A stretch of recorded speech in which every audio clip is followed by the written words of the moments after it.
13h sur les antennes de Wolf TV, c'est l'heure du journal. Dans l'actualité de ce 13h, la série des tombes profanées qui se poursuit en banlieue au cimetière musulman de Djidah-Thiaroye-Kao. Un cadavre a été exhumé ce matin à Diofior. Les populations disent non à la réforme de l'eau initiée par l'Office des forages ruraux. Ces habitants qui trouvent trop élevés les prix établis par l'Office disent qu'ils ne vont pas se laisser faire. Mouvement d'humeur à Amdalaï Tesson dans le département de Tambacounda. Les populations exigent de l'électricité et le bitumage du tronçon reliant leur localité à la route nationale numéro 7. À suivre dans ce journal également l'actualité sportive. Bonjour et bienvenue à toutes et à tous.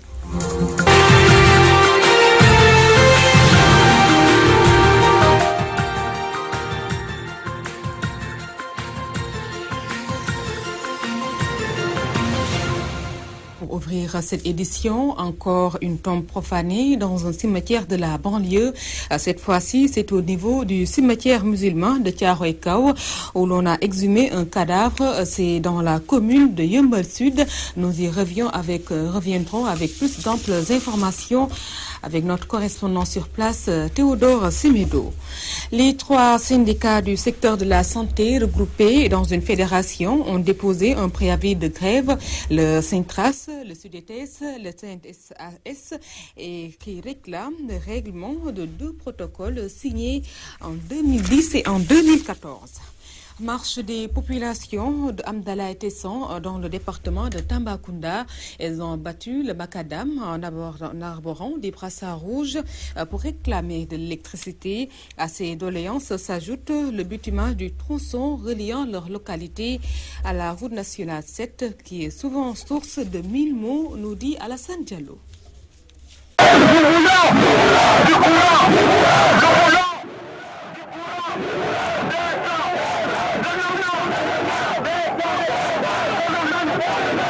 Les populations de Amdalaï Tesson dans le département de Tambacounda ont envahi la rue avec des brassards rouges pour exiger l'électrification de leur localité.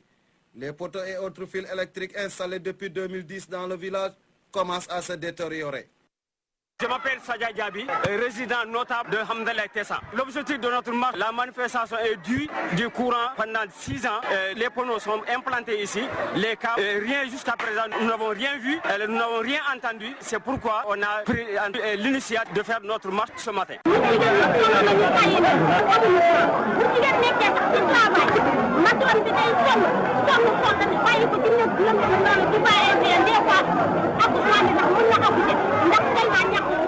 Toutes les fils qui sont installés, plus les matériels, alors qui sont dus à, en tout cas, avoir l'électricité, tout est détérioré. Tout est détérioré. Les populations réclament également le bitumage du tronçon, long de 13 km reliant leur localité à la route nationale numéro 7. Selon ces populations, cette piste défectueuse est la principale cause de la plupart des complications notées chez les femmes enceintes.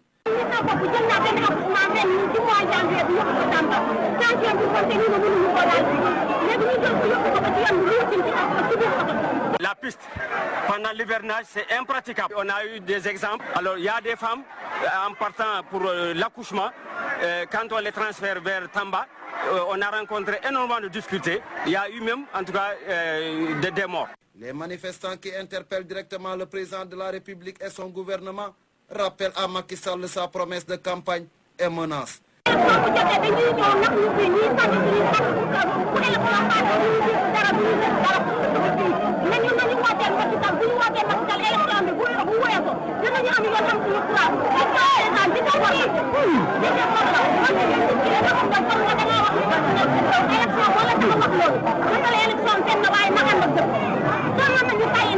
tout cas, nous sommes envers des élections. Nous, vraiment, 2111 habitants. Donc, compte tenu vraiment de la population dense, nous devrons vraiment avoir le courant depuis... Le gouvernement ne réagit pas. Notre seule arme, c'est notre carte d'électeur. Que ce soit les élections 2017 ou 2019, nous allons voter les élections. Et nous avons un électorat très fort. Nous sommes maintenant à plus de 1000 cartes. Créé en 1925, le village de Amdalaï Tesson, situé à 35 km de Tambacounda, compte aujourd'hui 2111 personnes qui voient le jour dans cette localité, en majorité soninké. La principale activité de ces populations reste l'agriculture. Alassane Diallo Amdalaye Tessan, Radio-Télévision Walfadjri. Alassane Diallo depuis Amdalaye Tessan qui nous parle des doléances de ces populations qui veulent de l'électricité. Réforme de l'eau, les populations de Diofior jugent trop élevés les prix proposés par l'Office des forages ruraux. Un mouvement d'humeur, les habitants qui tournent le dos à cette réforme annoncent qu'ils sont prêts à tout pour défendre leurs intérêts. Les explications avec Amadou Limaï. Diofior, dans la région de Fatigue, les populations déchirent le projet de réforme dans la gestion des forages. Elles jugent trop élevés les prix proposés par l'OFOR, l'Office des forages ruraux. Quand la population a été mise au parfum de cela, elle a dit qu'il n'est pas question que les intérêts de Diofior soient menacés au détriment d'une quelconque structure dans l'OFOR. On est des paysans, on est des pauvres, on n'est pas en mesure de payer le prix du mètre cube que les gens qui vivent à Dakar ne payent pas, au niveau de la capitale. Donc, le projet Noton-Palmarin, les gens là, ils devaient faire le branchement à l'intérieur pour avoir des bornes fontaines, des bornes publiques. Les populations de Diofior, c'est des Sénégalais. On ne peut pas leur imposer des prix qu'ils ne supportent pas. Nous sommes des Sénégalais, on a droit à revendiquer. Ces populations très déterminées mettent en garde les autorités. Ça c'est la première. Nous, on a un plan d'action. Donc si on n'est pas en mesure de nous satisfaire, nous allons suivre notre plan d'action et on va aller à un degré plus élevé. Il ne faudrait pas que notre vie soit mise en danger pour des raisons que quelque part nous n'ignorons pas et dont nous ne sommes pas aussi responsables. Annoncée comme une réforme devant apporter une eau de qualité et disponible pour les populations du monde rural, cette mesure a fait susciter dans de nombreuses localités des polémiques et beaucoup d'inquiétudes. Amadou Limbaye à Diofior, Walfadjri. Amadou Limbaye, reparlons de cette polémique autour de la double nationalité de Maître Abdoulaye Wade. L'opposition et le pouvoir toujours divisés sur cette question. Et le PDS et ses alliés qui battaient le rappel des troupes à Grand-Yoff parlent de dessous politique, ce que refute carrément le président du réseau national des enseignants de l'APR qui chargent leurs adversaires dans ce reportage de Théodore Semedo. Le débat sur la double nationalité présumée d'Abdoulaye Wade fait rage entre le camp du pouvoir et de l'opposition. Des responsables de l'opposition qui revendiquent la nationalité sénégalaise d'Abdoulaye Wade accusent le régime actuel de politiser le dossier. Ils appellent d'ailleurs les Sénégalais à se mobiliser pour le départ de Macky Sall pour avoir, selon eux, montré ses limites. Maître Abdoulaye Wade est resté sénégalais et il n'en est jamais départi. Donc ce débat-là relève de l'orientation politique du gouvernement de Macky Sall basée sur le règlement de compte, sur le harcèlement, sur le dénigrement pour faire croire aux Sénégalais que nous sommes les mauvais et eux, ils sont les bons. Que toute l'opposition soit ensemble pour combattre ce régime. C'est la seule solution pour mettre fin à nos souffrances. Tout le pays en a ras-le-bol. Les gens n'en veulent plus de Macky Sall. Ils n'en veulent plus. Ils veulent qu'il parte. Sur les premiers mots, il disait la rupture, la patrie avant le parti. Et je pense qu'à 4 ans de gestion, je pense que l'espoir est perdu. Cependant, ces propos sont battus en brèche par le camp du pouvoir, par la voix du président du réseau national des enseignants de l'APR, Youssou Touré. Ce dernier, en meeting à Wakhinane Nimizat, soutient que l'opposition tombée dans son propre piège verse dans le dilatoire qui mérite d'être combattu par ses camarades responsables de parti qui sont actuellement dans la torpeur. Je lance un appel véritablement à tous les responsables du parti de prendre en charge, en termes de communication, les préoccupations du parti et du gouvernement. C'est leur avocat qui a révélé que M. Karim Wade a une double nationalité. Que franchement, quand on se disqualifie soi-même, véritablement, je ne vois pas où est le problème. Les gens versent dans la confusion et dans l'amalgame. Dans tous les cas, la loi va régler cette question. Ce n'est pas à nous d'en parler. Le président Macky Sall est une institution. Mais quand on ne respecte pas une institution, cela veut dire qu'on ne respecte pas le peuple sénégalais. Nous demandons à notre concitoyen, M. Idrissa Seck, d'arrêter ces insanités. Depuis quelques semaines, la classe politique sénégalaise se livre à des querelles de bas étage concernant la nationalité des différents présidents qui se sont succédés à la tête du pays, au moment où les populations attendent encore des réponses concrètes à leurs préoccupations. Théodore Semedo, Wakhinane Nimizat, Walfadjri. Rien ne va plus entre le maire de Salémata et le président du conseil départemental, par ailleurs député. Le maire Kamissa Kamara accuse son camarade de parti d'avoir poussé les conseils municipaux qui exigent le départ du maire à cause de sa gestion qu'il juge gabégique.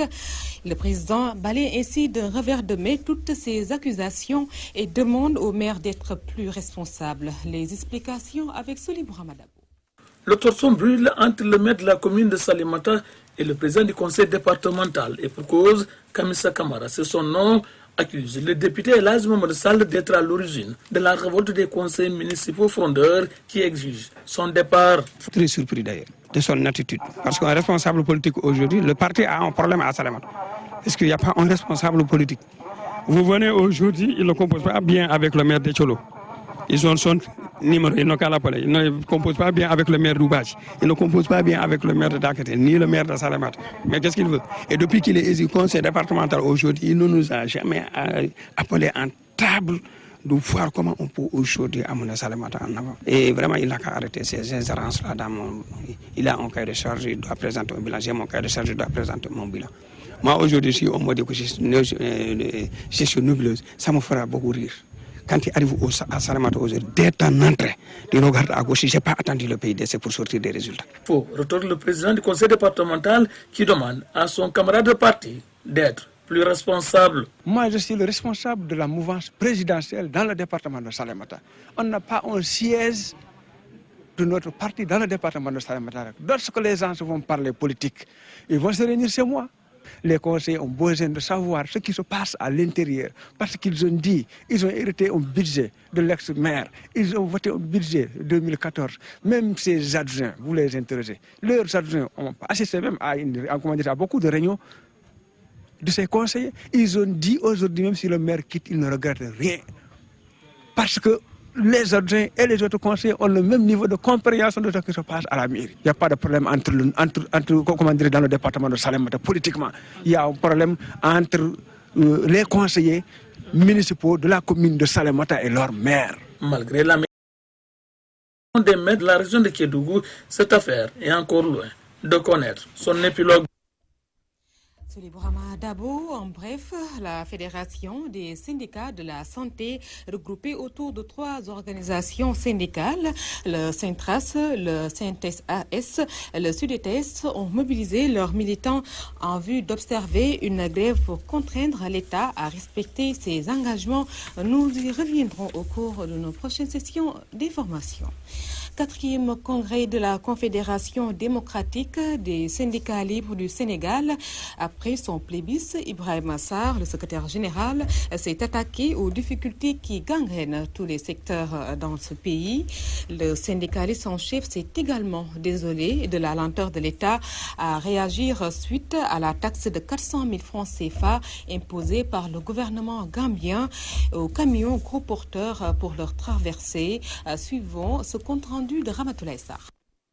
Aussitôt reconduit à la tête de la Confédération démocratique des syndicats libres du Sénégal, le secrétaire général Ibrahima Sarr n'a pas tardé à dénoncer devant le ministre du Travail Mansour Sy les difficultés qui plombent bon nombre de secteurs, de la santé en passant par l'éducation, l'emploi, le transport, les mines. Le syndicaliste en chef a déploré la situation qui va de mal en pis. Ce congrès se tient, quoi qu'on dise, à un moment très difficile dans la vie des travailleurs.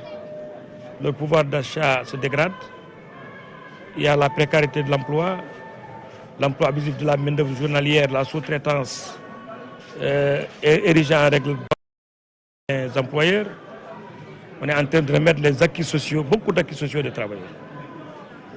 Mais nous sommes appesantis sur le fait qu'il est inadmissible qu'au Sénégal, depuis 1961, que le secteur de l'agroalimentaire, les travailleurs de ce secteur soient régis par un arrêté. Que ce soit au niveau du transport aérien, qu'au niveau du transport ferroviaire et routier, qu'au niveau des collectivités locales, où nous demandons que le cadre de concertation soit plus élargi et proposer des solutions idoines.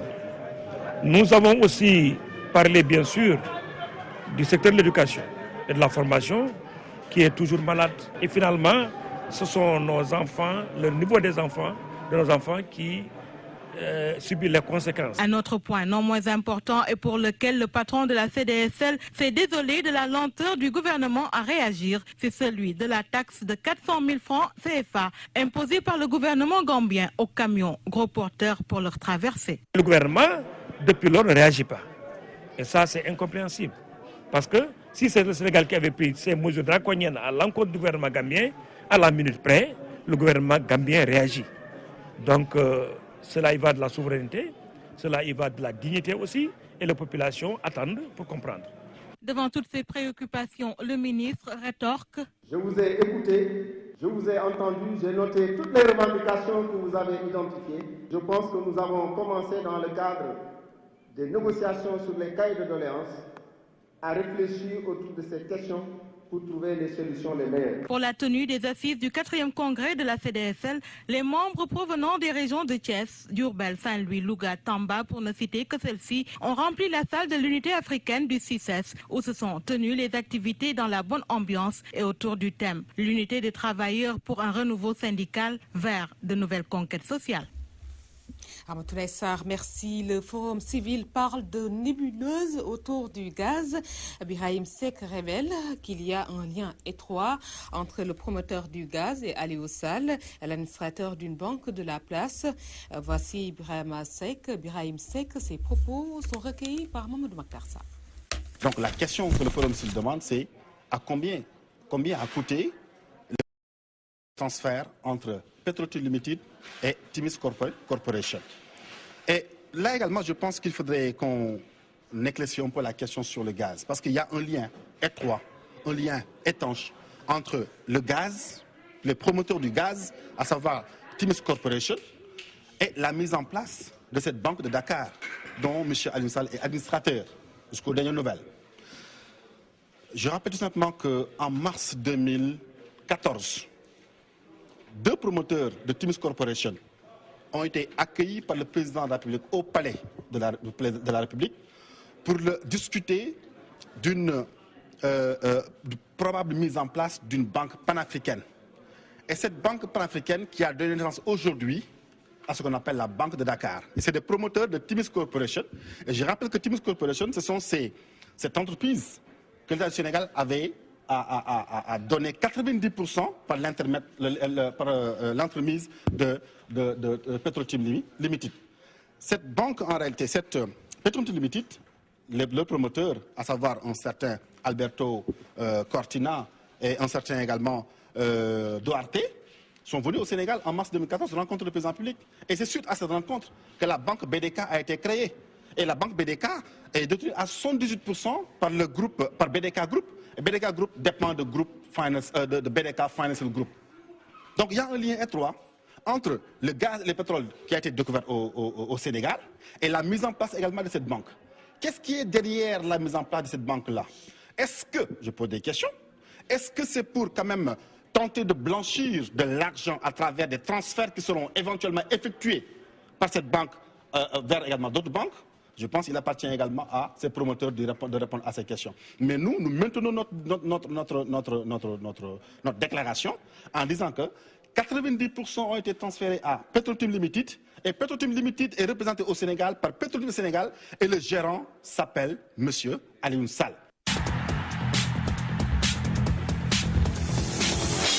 Abordons le sport à présent dans cette deuxième partie de ce journal avec Cheikh Tidiane Gomis. Bonjour. Oui, bonjour Fatou Dioufay. Football championnat professionnel pour débuter. La Ligue 1 et la Ligue 2 reprennent après, n'est-ce pas? Oui, effectivement, hein, voilà, les férus du ballon rond en avaient vraiment besoin de retrouver les stats avec cette Ligue 1 et Ligue 2 qui vraiment jouent des rencontres intéressantes. Voilà. Et qu'on va vers cette 12e journée en Ligue 1. Et demain, mardi déjà, il y a 3 matchs. 3 matchs, 2 au stade Demba Diop. Olympique de Ngor va jouer contre Ndiambour de Louga. Et qu'en seconde heure, c'est le choc de cette 12e journée, malgré leur statut de mal classé actuel. Donc, l'équipe de Wakam va jouer contre NGB Niaritali. Et à Saint-Louis, on aura le match Linguère contre le Mbour Petite Côte, 2e au classement. Retenez bien que c'est demain. Et pour ce qui est de la Ligue 2, 2 matchs aussi mardi. Donc à Guédiawaye, où on aura droit à AS Pikine et Tix de Mboro, et qu'en deuxième heure, le Dakar Sacré-Cœur joue contre les militaires de l'ASFA. La suite, c'est pour mercredi et jeudi. Championnat national, Cheikh Tidiane, résultats et classement à l'issue de la 4e journée. Oui, effectivement, on a bouclé cette 4e journée ce week-end, qui, je vous le rappelle, avait débuté depuis vendredi dernier. Et voilà les résultats sur votre petit écran. Et ça, ce sont les garçons. Oui, Duc a battu Saltigué 66 à 46. Et que si vous regardez bien, que ce soit la poule A et la poule B, donc c'est l'AS Douane et l'équipe de Mermoz qui domine les 2 poules. Comme vous les voyez, les 2 équipes ont gagné durant ce week-end. L'équipe de Mermoz donc a difficilement battu Louga Basket Club 57 à 54, et pourtant les Lougatois restent toujours 2e et au 3e et à la 3e position sur le podium toujours. On retrouve donc l'équipe du Duc qui se remet d'un mauvais début et qui avait battu Saltigué à 46, et UGB aussi a gagné. Et dans la poule A, vous voyez donc Sibac qui a été battu à Dakar par SLBC Saint-Louis Basket Club. Vous voyez, l'AS Douane est allé à Thiès, battre l'AS Thiès 81 à 50, et le Mbour Basket Club qui perd à domicile mais 2 points devant le promu MBA. Et chez les dames, voilà, on va maintenant attaquer les dames. Comme vous le voyez, voici le résultat des dames, comme vous le voyez ici. Et donc là aussi, les années se suivent et se ressemblent. Pourquoi? Parce que si vous regardez bien, dans la poule A et dans la poule B, les 2 poules sont dominées par les champions et vice-championnes de l'année dernière, à savoir l'équipe du Duc, les Duchesses, et le Saint-Louis Basket Club, qui ont tous gagné lors de ce week-end. Duc a battu Bob 79 à 44. Et dans cette même poule, le Giraffe suit en battant le Kaolack Basket Club 62 à 31. Et la ville de Dakar, l'autre favori, a gagné devant l'Union Sportive de Ouakam 64 à 47. Et dans la poule B, comme je vous l'avais dit ici, Saint-Louis Basket Club qui a bien voyagé. Pourquoi? Parce que les Saint-Louisiennes sont venues à Dakar pour battre l'ASFO 80 à 46, largement. Et UGB, oui, continue de gagner. Les étudiantes de Saint-Louis ont battu Mbour Basket Club 74 à 37. Et que la Jeanne d'Arc de Dakar, oui, ça marche fort pour les bleus et blancs qui sont allés à Ziguinchor battre le Ziguinchor Basket Club 52 à 43. Et voilà, vous avez noté, vous tous, le championnat de basket marche très fort. Pour clore, Cheikh Tidiane, intéressons-nous au handball à Rufisque. Les équipes des Saltigués cherchent un terrain d'entraînement désespérément. Et là, je vais vous poser une question. Allons-nous vers la mort du sport à Rufisque? En tout cas, ce qui se passe sur le terrain laisse à croire à cette assertion. Oui, malgré, bon, au-delà de l'absence de stade, Galandou Diouf est fermé depuis 6 ans. Il n'y a pas de football à Rufisque. Le handball, la seule satisfaction, ville ne parvient pas à s'entraîner à 5 jours du démarrage du championnat. Comprenez, ce sont les Saltigués, car le terrain n'est pas disponible ou bien est impraticable, pas d'éclairage. Et aussi, ajouter à cela ce manque criard de moyens. Et tout ça Donc, cette situation accable les joueurs. Reportage signé Najib Sagna. Le sport va mal à Rufisque, très mal, et les acteurs sportifs ont tenu à le dire. Après le basket, c'est au tour du handball de crier son ras-le-bol. Au jardin public où nous les avons rencontrés, les handballeurs se plaignent du manque d'électricité, mais aussi de l'état du terrain qui est trop dégradé. Ici, on ne peut plus s'entraîner à une semaine du championnat. Non, franchement, on ne s'entraîne pas très bien.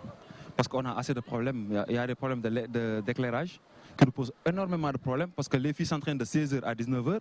Nous, on est obligés de s'entraîner de 19h à 19h30 ou même à peu près 20h. Donc, on a assez de problèmes au niveau de l'éclairage et de l'état du terrain. Parce que ça nous pose énormément de problèmes. Non, le terrain n'est pas bien. C'est pas... Bon, en fait, on veut qu'on nous mette des antiglissants.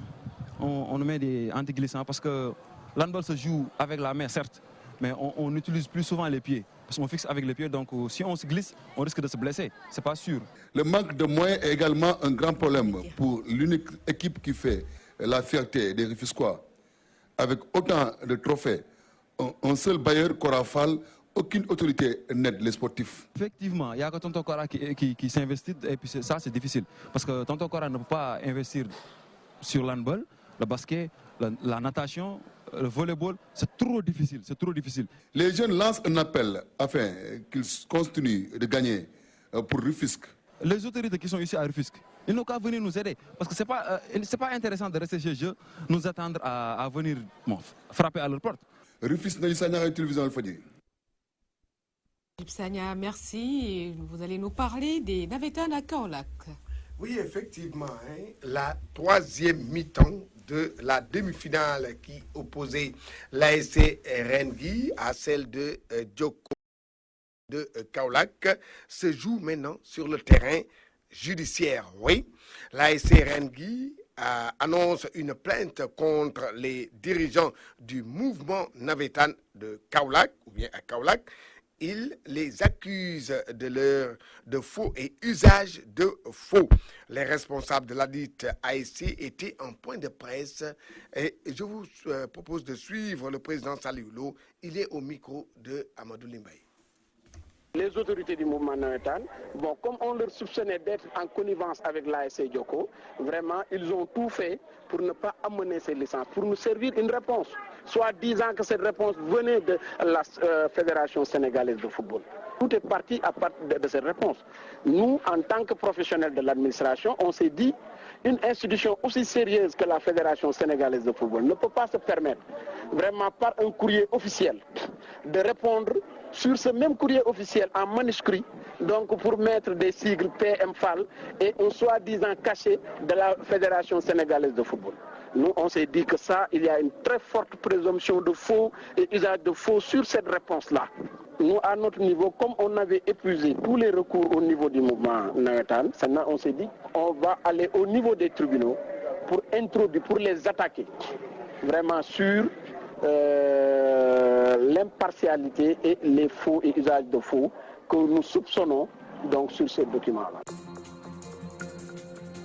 Comme vous le voyez, c'était le président de l'ASC Rengui, Saliou Lo, qui s'entretenait avec donc notre correspondant. Il s'agit de Amadou Limbaye. La balle est dans le camp du président de l'ORCAV de Kaolack, le président Mamadou Diak. C'est tout pour le sport. L'actualité phare, encore une série de tombes profanées qui se poursuit en banlieue au cimetière musulman de Thiaroye Kao dans la commune de Yeumbeul Sud. Un cadavre a été exhumé ce matin. Un grand merci à Yaratou Penda Dialogué du côté technique. Un grand merci également à Abindour, coin esthétique. Merci aussi à Ousmane Sen. Et la suite, c'est avec Maman Tandour dans le magazine.